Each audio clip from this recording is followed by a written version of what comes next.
Continuing with our positional previews ahead of Oregon spring game this Saturday, we are looking at the ball carriers here on Locked On Ducks today. The running backs, Byron Cardwell, Sean Dollars. That room might not shape up the way that you think. I'll explain what I mean. And Oregon basketball adds a transfer that cast doubt on the future of Will Richardson's career with the Ducks. All of it coming up right now. Here we go. You are Locked On Ducks, your daily podcast on the Oregon Ducks, part of the Locked On Podcast Network. Your team every day.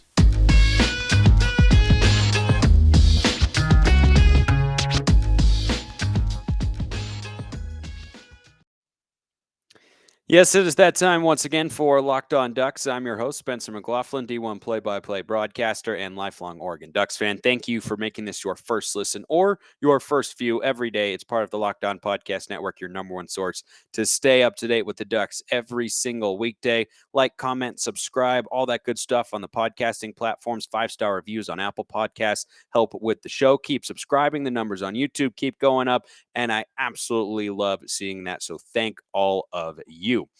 So we're continuing to look at each position group ahead of the spring game this Saturday. And for those of you watching on YouTube, no, I'm not wearing an Oregon shirt or a Locked On shirt as I usually am. You can't wear one every day, right? And if you don't like the Avengers, then what are you doing? I mean, Marvel over DC every day of the week. Anyway, so the running backs are an interesting position, I think, of which there are several. There's a lot of interesting groups for Oregon because the wide receivers are improving. The tight ends are really deep and talented, and I don't know how we're going to keep all of them. Who's going to step up at defensive end? Defensive backs. That's all stuff we will get to here this week on the show ahead of the spring game. Then we'll break it all down after the spring game, see what sort of information we get.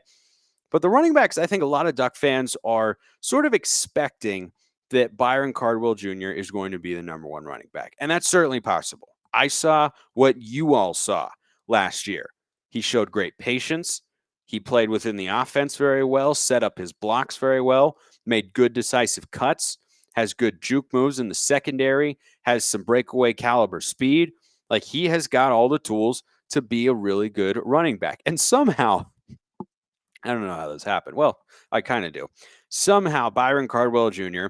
is the most experienced running back that we have on the roster, which is not saying a lot. That's like saying that you can run faster or jump higher than me.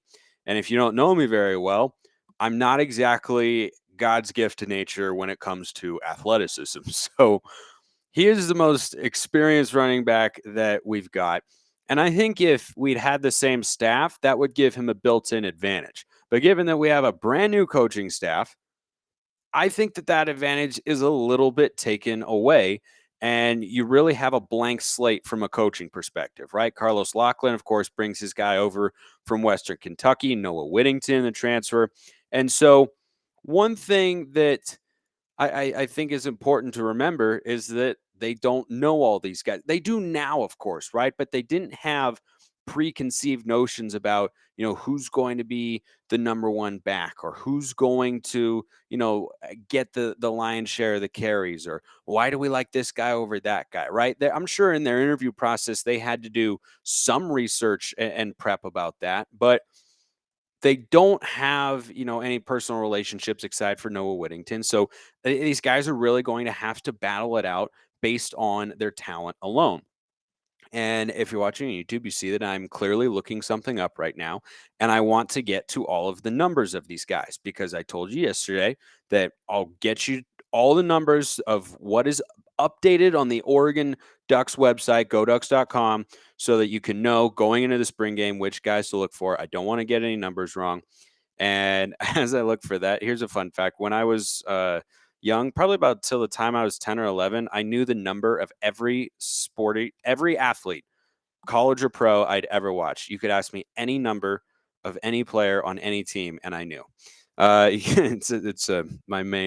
brain was very, very weird back then, but that's something that I 100% did. So as I'm trying to remember the alphabet here, so Sean Dollars will wear number 5, Cardwell still number 21, Noah Whittington number 22. There's a couple walk-on guys: Ronaldo Spivey, Levon Llewellyn, Kilo Hanna, Hassan Ritter, are number Spivey is 30, Llewellyn is 31, Ritter 24. So if you see those guys, that's who it is. Aaron Smith, who showed a lot last year in the spring game, he's number 34. Those are the running backs that we've got. Again, it's a pretty thin position. If you look at the class of 2023, by the way, and the offers that the Ducks and Dan Lanning have sent out, it's pretty running back heavy. They know that this is not a particularly deep room. So Cardwell kind of is expected to be the number one. But in my opinion, based on what we've seen, is it limited? Yes, it is. But all these guys were operating on relatively limited information. Cardwell's got the most touches, so the most film that we can look at. Dollars is the most physically gifted back. I think his acceleration matched with his size and strength, I think that he has the potential to be the best of these guys. I like Byron Cardwell. I really, really do. I loved what I saw from him this past year. I love a patient running back who's not going to, CJ Verdell was guilty of this sometimes, just run into the hole, whether it was there or not, and just try to plow his way through. Sometimes I want that. Sometimes I want you to show a little bit more patience. And Cardwell definitely has that component to his game. But from a physical gift standpoint, I think Dollars is the most talented of this group. Then you've got Noah Whittington, the Western Kentucky transfer, who does have a prior relationship with Carlos Lachlan, the running backs coach, who, if you read any reports about him, is just an awesome, awesome guy. And I'm really glad that he's on staff. Already brought in one recruit who I do expect to get carries this year. Going into last season, it was Travis Dye, it was CJ Verdell, and then, we didn't really care after that, right? Because Dye and Verdell had been literally and metaphorically carrying the load in the backfield for the Ducks for the last several seasons. And then Verdell goes down with the injury. Cardwell has to step up, and he does. And he did a magnificent job of doing just that. And so the other guy that's in the room is Jordan James. Now, I don't expect to see a lot from Jordan James because of the guys who are in front of him right now. But if there is an injury, and Sean Dollars has had an injury history, unfortunately, if he gets hurt again, Whittington probably becomes the number two. And then you would have a room of Byron Cardwell and Noah Whittington with Jordan James right there. And if one of those running backs gets banged up, Jordan James might have to slide in and get his first college carries in a pretty big environment, depending on when all that hypothetically takes place. I'm not saying I want it to take place. Of course I don't. But it's a reality of football, especially at the running back position. So you lose Travis Dye, you lose CJ Verdell, one to USC, one to the NFL, and then Trey Benson leaves the program as well after not seeing a ton of action with the Ducks. And so this is just kind of what we're left with here. And I think it's an interesting place to be. And I think the coaching staff has a decision to make, and why it might not be the one you think it'll be is a reason I'll tell you after I tell you about Built Bar. These guys probably eat Built Bars. I mean, I'm speculating, of course, but they're big, they're fast, they're strong, which means they're eating something to keep them going. And if they're not, they should be having Built Bars for snacks. Don't make a late night run for a candy bar or something sugary. If you want something that tastes good but is also good for you, go grab a Built Bar. Mint brownie, peanut butter brownie, white chocolate cookies and cream, raspberry. They've got a bunch of great flavors, 130 calories. Puffs are a fan favorite, by the way. First ever protein infused marshmallow. Go to built.com, use promo code LOCK15 for 15% off your order. Promo code LOCK15 for 15% off at built.com. So the decision that this coaching staff has to make is, what type of running back do they want? Because as I was saying earlier, these guys all have sort of different characteristics. Whittington and James, I think physically are the most similar. They have that kind of bowling ball look. They're shifty between the tackles, sneaky breakaway speed. I think Whittington's a little bit faster than Jordan James from what I've seen so far. But Dollars and Cardwell, to me, are very different running backs. Dollars is a little bit more physical. He's running harder. He's going to finish more runs. He's more explosive. Cardwell, maybe a little smarter picking the holes between the tackles. He's more patient, has a better juke to make a guy miss in space, and has just kind of got that savvy nature about him to find a way to make plays and get the necessary yardage. And so when you look at those sorts of guys, I could justify giving either one the starting running back job. And maybe they do it fully by committee. But running back can be a position where you want to play the hot hand. That's certainly something that we've seen over the years. But the best Oregon running back room that we've ever seen was LaMichael James and Kenyon Barner. Both were exceptional. LaMichael was the clear number one. Kenyon was just a really high-end number two. And when LaMichael went down with an injury, we were totally fine. And if Cardwell went down and Dollars was the number one at full strength, I would feel fine right there. But what this coaching staff has to decide is what sort of running back are they going to prioritize? And it goes back to something I talked about earlier this week on the show. The biggest mystery is, I think, the most exciting thing to see in the spring game this Saturday. What is the offense going to look like? What does Kenny Dillingham want to do? What sort of formations does he want to run? What style of player is going to fit here and there and over there and then back over here? Like, what is that going to be? We don't really know. So maybe he looks at a guy like Sean Dollars and says, I want a guy who can come hard downhill. Between these two guys at full strength, I have to imagine Cristobal might have taken Dollars first because he finishes runs a little bit more. And that's Mario Cristobal's identity. And, if you think about the pistol runs, which I just hope and pray we never see again. The pistol, no, it takes way too long to develop. The run game improved dramatically when Moorhead came in, took away the pistol, and went to offset dives instead to get the running backs a little bit of forward momentum there.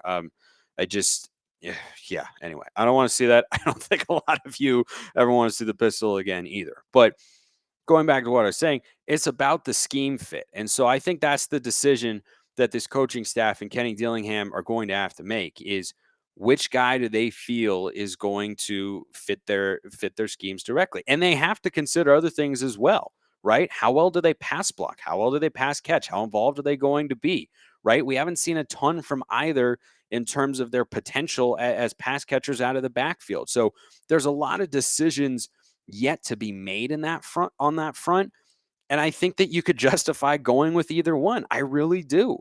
And it's just about what sort of style offense they want to run. LaMichael and Kenyon were perfect for what Chip Kelly wanted to do because he wanted speed guys who had great lateral quickness, could stop on a dime and make cuts and run sideline to sideline because that's what he was doing with that outside zone running scheme out of the shotgun back in the day. Like that's what he wanted to do. And so he found players that fit that perfectly.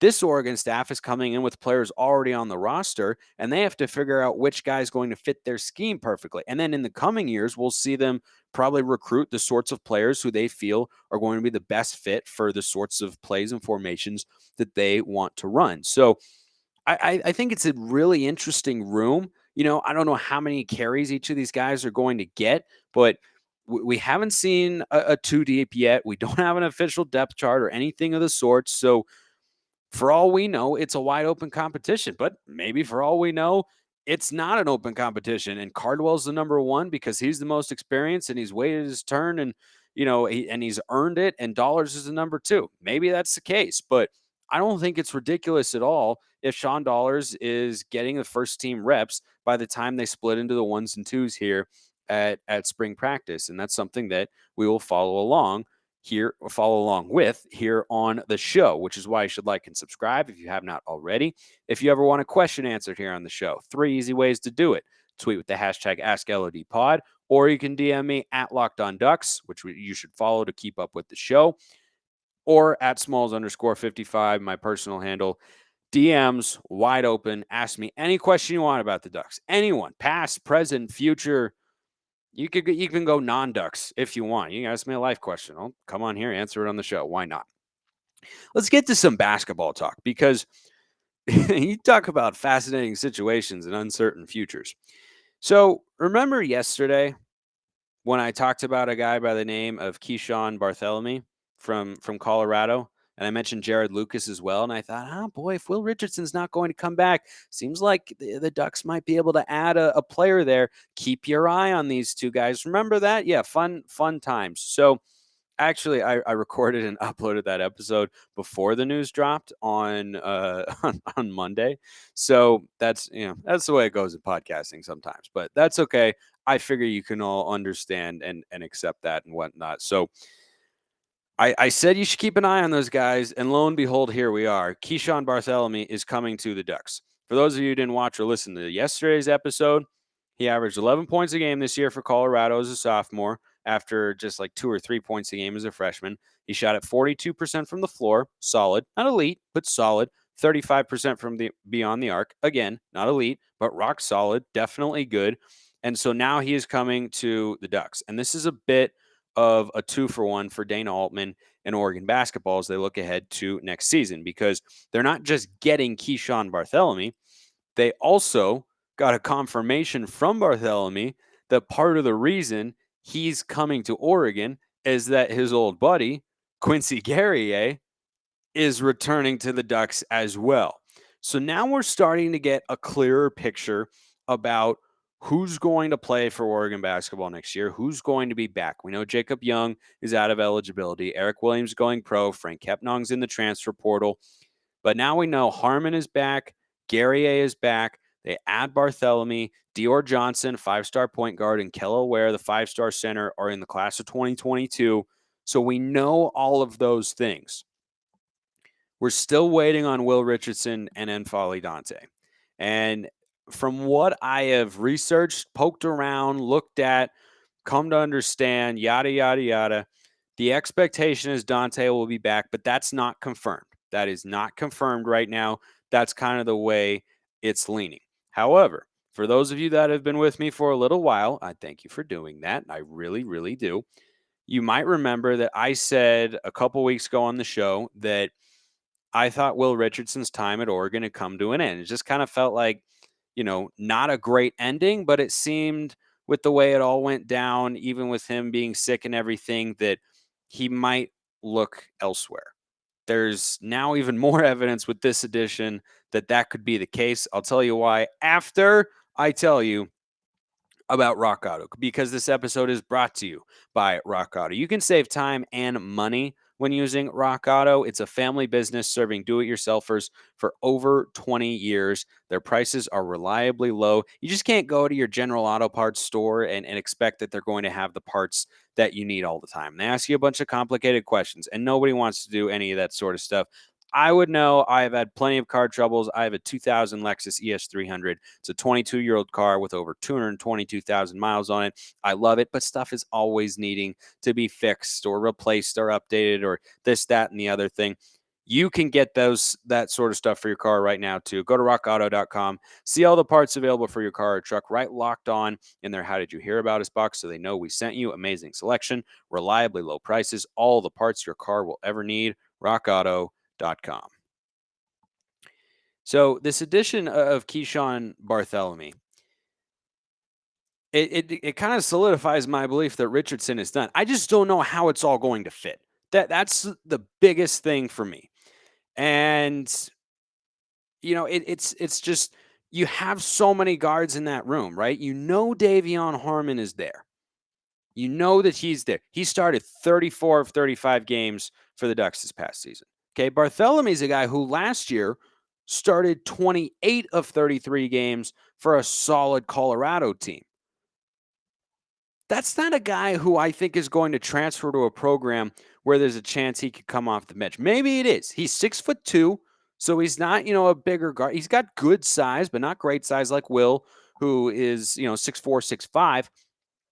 But the three-guard thing, I just don't want to see it again, And I'm not saying I don't want Will Richardson back. If they could somehow work him into the fold and, have Richardson and Harmon start, or maybe Harmon, like I talked about on a recent episode, maybe Harmon's a guy who comes off the bench. Maybe he's the sixth man and he's okay with that. I don't know. But this just puts so many talented, experienced guards in the backcourt for Dana Altman and his coaching staff. I don't know how Will Richardson, an all Pac-12 caliber player, fits into that, right? Because Barthelemy isn't going to leave Colorado where he had a starting job secured if he didn't feel confident he was going to start with the Ducks. That just leads me to believe that what I thought about Will Richardson is going to come to fruition, and that's that he'll end up transferring and, or maybe he decides to go pro, but I think it'd be in his best interest to transfer, try and, boost his draft stock a little bit at another high-profile school. He's a really good player and is capable of doing so. And I just, with Johnson coming in the class of 2022, Bartholomew and Harmon, and then you have Will Richardson, like you're going to have 4 guards. Maybe Dior Johnson doesn't expect to be a number 1 top option sort of guy right away. But if Guerrier is there, that's another ball handler. And then Kello Ware is going to be, at least a decently impactful freshman. And Folly Dante gets some touches. I just don't know how much ball there is to go around for these guys who are balancing having a college career that they enjoy and that they can be successful at and win and play at a high level, but also try to show what they can do to pro scouts to try and play at the NBA or play professionally overseas. So it's just a lot of guards, and I would just be surprised if Bartholomew was leaving Colorado, where he was assured to be a starter next year, to come in and come off the bench. That would be pretty surprising. So if Will does leave, I imagine it would be Harmon with Bartholomew and Dior Johnson. Those would be kind of your 3-guard rotation there, right? Start 2, bring 1 off the bench, probably start Harmon and Bartholomew, and then bring a guy like Johnson off the bench, let him learn and grow and not put so much pressure on him as a young freshman ball handler. And by the way, this is a great quote that we'll end with today. So he said he's coming to Oregon. He talked about, wanting to play with Quincy Guerrier, who he knew. But, when asked why he came to Oregon, he said it was kind of a why not Oregon, which, reminds me of what Bo Nix said recently, because he said the exact same thing. But he also said, quote, "I like their style of play and history of winning. Guerrier returning next season put my decision over the top." Remember what I've said time and again about recruiting being a who do you know and who can you get to recruit this other guy over here? Jalil Tucker helped get Jalil Florence and et cetera, et cetera. Yeah, now we're seeing that again right here. We'll see if Mookie Cook can get Kwame Evans Jr. in the class of 2023. The other thing he said is he's Canadian originally, Bartholomew, that he grew up watching other great Canadian Ducks who are currently in the NBA playoffs right now, Chris Boucher and Dylan Brooks. I love that throwback. I love the Canadian connection that Oregon has had with a lot of success. And it's good to see that these sorts of guys have taken note. So when we talk about players going pro and having these big careers and it being a recruiting draw, it's a very real thing. And Keyshawn Bartholomew is the latest evidence of just that. I appreciate everyone listening. Have a wonderful rest of your day, and go Ducks.